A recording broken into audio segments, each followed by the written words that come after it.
Rekan-rekan sekalian, agraria tidak pernah jalan. Bung Karno menyebut urusan pangan besok hidup mati. Sebagai landasan ekonomi harus mewujudkan kemandirian ekonomi.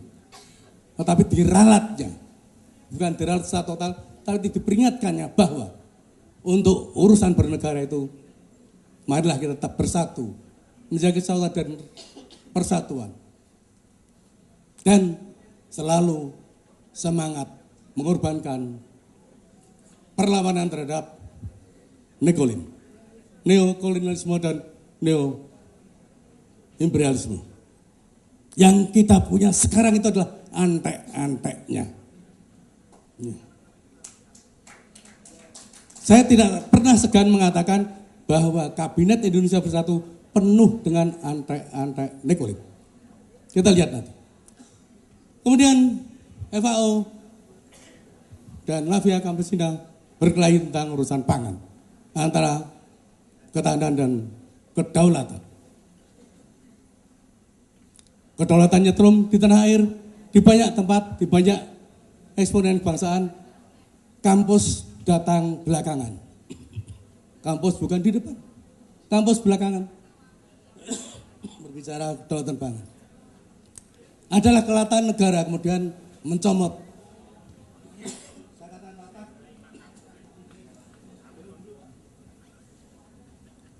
Nah, ngomong lali.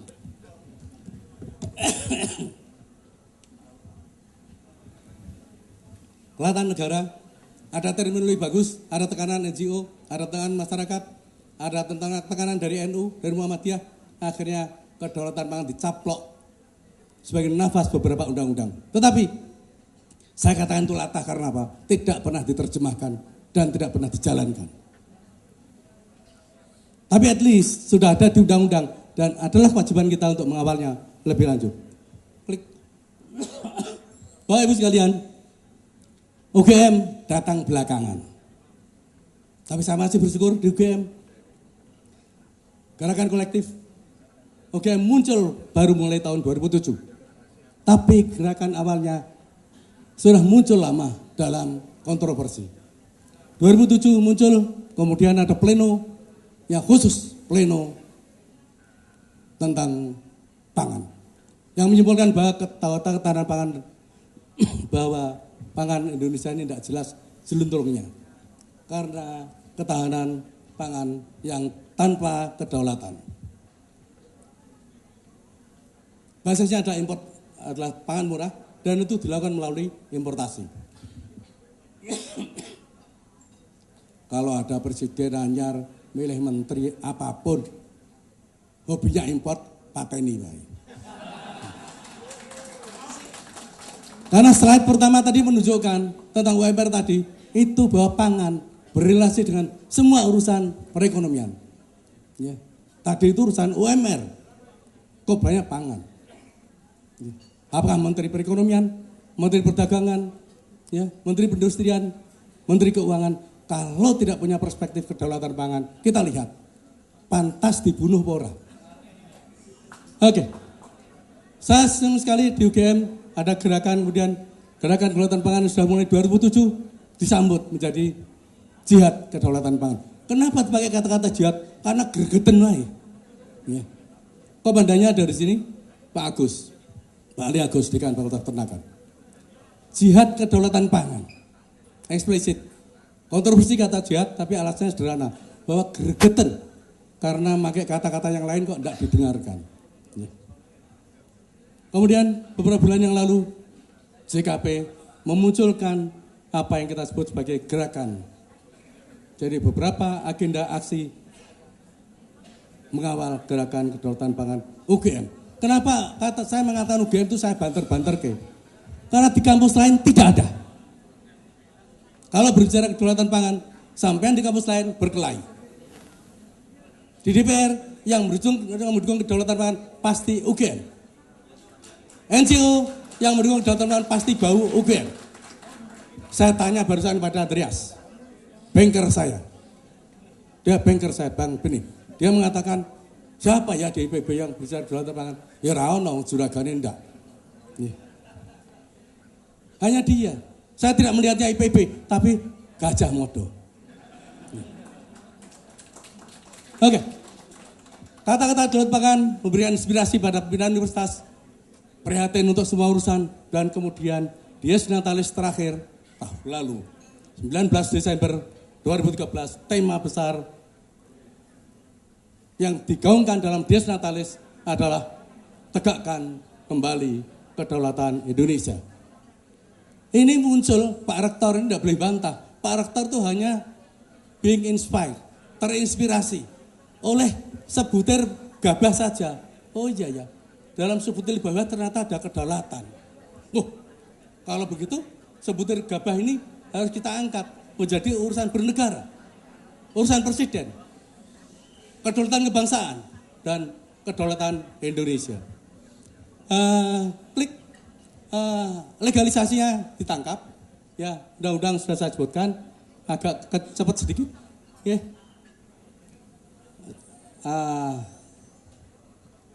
Kedaulatan, saya ingin menjelaskan sedikit bedanya. Dulu Trisakti itu berasumsi urusan ekonomi, politik, dan budaya itu mutually eksklusif. Tapi ternyata tidak. Setahun kemudian untuk urusan politik, urusan ekonomi, urusan kebudayaan itu Bung Karno mengingatkan awas dengan nekolim yang sudah merampas segala sendi kehidupan. Itu tahun 65. Nekolim terus ke 65. Sesudah Trisakti itu merevisi bahwa Trisakti juga harus mengindahkan urusan politik. Karena itu kita diberikan menurut undang-undang kedaulatan pangan sebagai hak negara dan bangsa. Saya memahaminya yang secara mandiri menentukan kebijakan pangan. Exclusive power and right untuk mengatur food governance-nya. Sementara kemandirian pangan hanya the ability of the country. Power dari negara itu untuk memproduksi jauh di bawah kedaulatan pangan. Persoalan kita tidak perlu kedaulatan pangan kalau kemandirian pangan kita ini terjamin. Persoalannya tidak. Bahwa kemandirian ini dibawa oleh zaman sekarang, terlebih ketika amplop sudah menjadi panglima. Bukan politik yang menjadi panglima, amplop yang menjadi panglima. Karena apa? Politik itu sekarang menjadi panglima itu, di belakang politik itu adalah amplop-amplop yang mempermainkan. Ketahanan pangan, teknologi yang sampai sekarang dianut oleh bangsa ini adalah ketahanan pangan. Ketahanan pangan itu persis, saya ingin mencontohkan tapi saru-saru dikit tidak apa-apa ya. Ketahanan dan kedaulatan, beda sekali. Ya. Sampean punya bayak ya? Sampean punya bayak? Bayi? Sudah gede? Oke. Pak Ari sudah 2 tahun bayaknya. Ketika bayaknya dulu lahir, malah cenger gitu. Kalau dia ahli ketahanan pangan pasti komentarnya, nyah, kayak anakmu dalam kondisi food insecurity. Rawan pangan. Tengah malam, nangis, bayak. Senjatanya apa? Gampang. Nggak usah nyopot benih. Cabut aja benih protol. Seselip pentil itu sudah dalam kondisi food security. Ketahanan pangan. Persis seperti burung beliau. Burung beliau pagi-pagi tidak bisa berkicau. Maka Pak Ari pergi ke Ngasem. Beli pakan manuk. Dikasih, pakanlah manuknya. Burungnya. Esok lusa sudah kembali berkicau. Oh iya, ini sudah dalam kondisi berketahanan pangan. Bayak dan burung. Masa ngurus pangan orang seperti ngurus pangan bayak? Seperti ngurus pangan di penjara Cipinang? Seperti ngurus pangan ketek? No. Masyarakat Indonesia adalah makhluk sosial dengan segala karakter sosialnya dan segala kedaulatannya. Karena itu ketahanan pangan tidak pas dipakai. Sangat teknis. Sepanjang sampean punya mulut bisa mangap, ya. Protein bisa masuk mulut, itulah food security. Proteinnya laler macam-macam. Oke, ya, sabar ya. waktunya harus dawa, ketua dewe. Rekan-rekan kan, ini persoalan penting. Klik. Ketahanan pangan adalah the condition of being protected. Oleh siapa? Nggak ngerti. Memangnya banyak tahu diperdali oleh siapa? Nggak tahu. Kedaulatan adalah exclusive power and right. Ya. Hak. Ya, dan kemampuan. Saya tidak ingin menerjemahkan kemampuan sebagai ability, tapi power. Exclusive power dan right untuk menentukan governance-nya. Itulah aslinya. Rekan sekalian, klik. Inti teknisnya sama. Availability, accessibility, reliability, dan quality. Tarif ketahanan pangan, the access of all time to good food for innovative healthy life. Itu definisi yang sekarang kita adopsi di Undang-Undang Pangan. Itu yang diluncurkan oleh FAO tahun 96. Tetapi itu sangat teknis. Pertanyaannya, yang begitu itu muatannya kemandirian atau kedaulatan. Kemudian ada intervensi. Klik. Drivernya ada. Double klik, biar cepat. Drivernya ada. Kita bisa menyentuhnya dengan segala macam driver. Sentuhan politik, sosial, fisik, ekologi, ekonomi, dan lain sebagainya. Untuk menciptakan apa yang kita sebut sebagai kedaulatan pangan atau ketahanan pangan yang berdaulat. Selanjutnya, tentu pertanyaannya, piye kuwi? Mudah. Secara sosial, kita bisa meningkatkan peran ibu-ibu dalam urusan ekonomi keluarga. Home ekonomi kita galakkan, pasti aktif. Koperasi, kelompok P3A kita galakkan. Itu intervensi sosial. Intervensi sosialnya, penyuluhan, informasi, dan lain sebagainya. Institusinya bisa, fisiknya macam-macam.